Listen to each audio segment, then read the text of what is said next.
Hi friends, मैं हूँ चैताली। आप सबको मेरे गार्डन में स्वागत है। आज मैं एक फ्लावर को लेके आई हूँ जो सभी पहचानते हैं, जो बहुत ही ब्यूटीफुल है। एक पेरेनियल और समर में खिलने वाली प्लांट। नाम है कैना लिली। हिंदी में इसे केली और बंगाली में इसे कलावती फूल कहते हैं। एवरग्रीन प्लांट है, पूरे साल आपके गार्डन में रहते हैं। फ्लावरिंग इस टाइम होते हैं, लेकिन इसके लिप्स की कलर पूरे साल ऐसे ही ग्रीन रहते हैं। तो गार्डन की शोभा इस ग्रीन कलर से बहुत ही अच्छे लगते हैं। केयरिंग के बारे में बताऊंगी, आप इसकी कैसे केयर कर सकते हैं, कैसे इनसे बहुत ज़्यादा प्लांट आपके गार्डन में बना सकते हैं, इन्हीं के बारे में बातें करूंगी। मेरे कैना लिली पॉट में है। आज बहुत ही हवा चल रही है, इसीलिए देखिए मेरे फ्लावर की जो स्टेम है वो नीचे की तरफ झुक रहे हैं। तो आपके पास अगर ग्राउंड है तो आप इसकी एक प्लांट ग्राउंड में लगा दीजिए, तो देखेंगे एक प्लांट से हज़ारों प्लांट आपके बन जाएंगे और बहुत अच्छी तरह ये समर में फ्लावरिंग करती है। तब देखने में भी बहुत अच्छी लगती है। लेकिन मैंने इसे पॉट में लगाई है क्योंकि मेरे पास ग्राउंड नहीं है। और फिर भी देखिए कितनी अच्छी ब्लूमिंग कर रही है। ये देखिए, ये है मेरे कैना लिली की पॉट। एक बड़े से जो डालडा की ड्राम है उसी में मैंने लगाई है 2 साल पहले, और 2 साल से मेरे ये कैना लिली एक ही पॉट में खिल रहे हैं। बहुत लंबे हो गए हैं। 3.5 से 4 फुट तक इसकी हाइट होती है। ये देखिए। तो बारिश शुरू हो गई है, तो मैं चलती हूँ, फिर आती हूँ।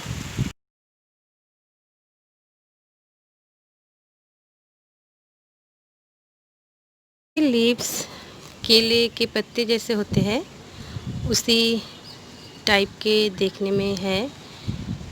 देखिए कितनी सुंदर इसकी लीव्स है, पूरा ग्रीन। और ये देखिए, और एक बर्ड्स की स्टेम निकल रहे हैं। तो ये समर में बहुत अच्छे इसकी प्लांट ग्रीन रहते हैं और देखने में बहुत अच्छी लगती है। आपके प्लांट में ऐसे बर्न हो जाते हैं समर की गर्मी में, उस लीव्स को आप प्लांट से हटा दीजिए इस तरह से। तो आपके प्लांट बहुत ही क्लीन रहेगी और नए नए लीव्स भी इनमें से ग्रो होगी। लिली की फ्लावरिंग ख़त्म होने के बाद ये जो देख रहे हैं, ये सीड पॉट बनते हैं। और इसकी सीड पॉट में बहुत सारे छोटे छोटे सीड रहते हैं। अगर आप चाहते हैं कि सीड से न्यू प्लांट ग्रो करेंगे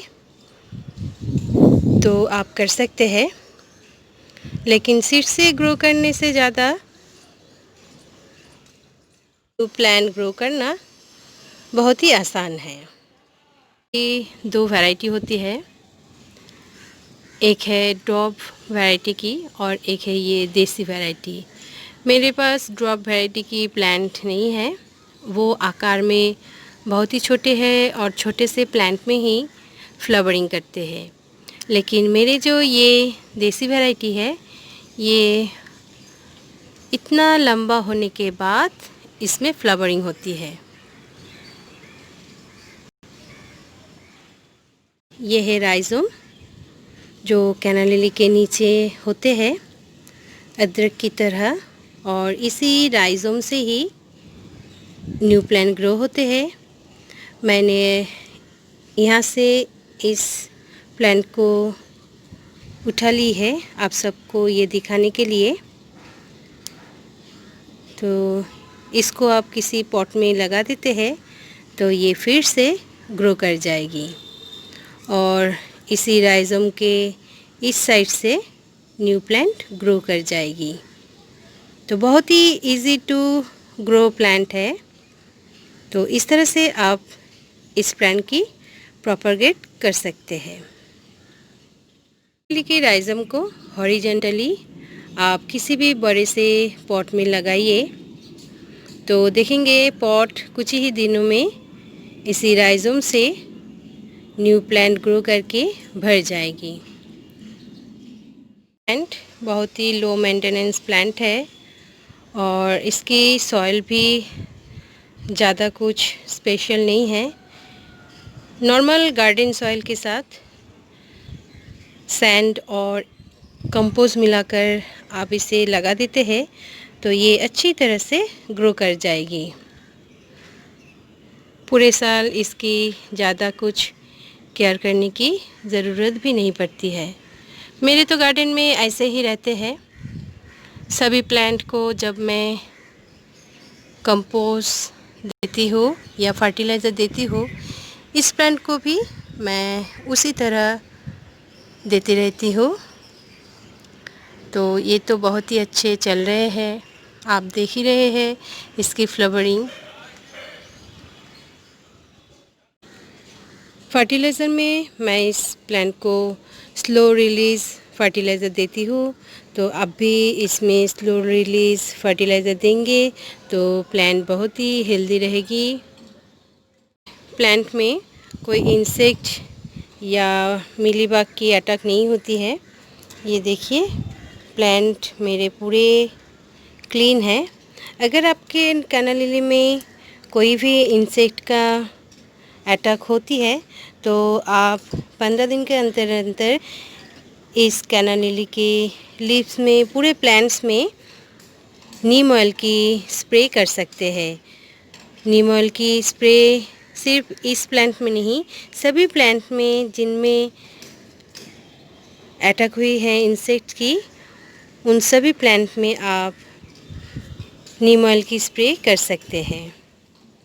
फ्लावरिंग जब ख़त्म हो जाती है तब उसी प्लांट की नीचे से यानी कि यहाँ से स्टेम को कट कर देनी है, क्योंकि इसी स्टेम को आप कट कर देंगे तो आसपास के जो प्लांट्स होते हैं वो मिट्टी से न्यूट्रिएंट्स अच्छी तरह से ले पाएगी। और एक बार ही कैना लिली में जो स्टेम होते हैं उसमें फ्लावरिंग होती है, इसलिए इसको कट कर देना ही अच्छी बात है। घर में इस प्लांट को ज़्यादा वाटरिंग की ज़रूरत नहीं होती है। ये थोड़ा डॉर्मेंसी पीरियड में चले जाते हैं तो इसका ग्रोथ भी कम जाते हैं।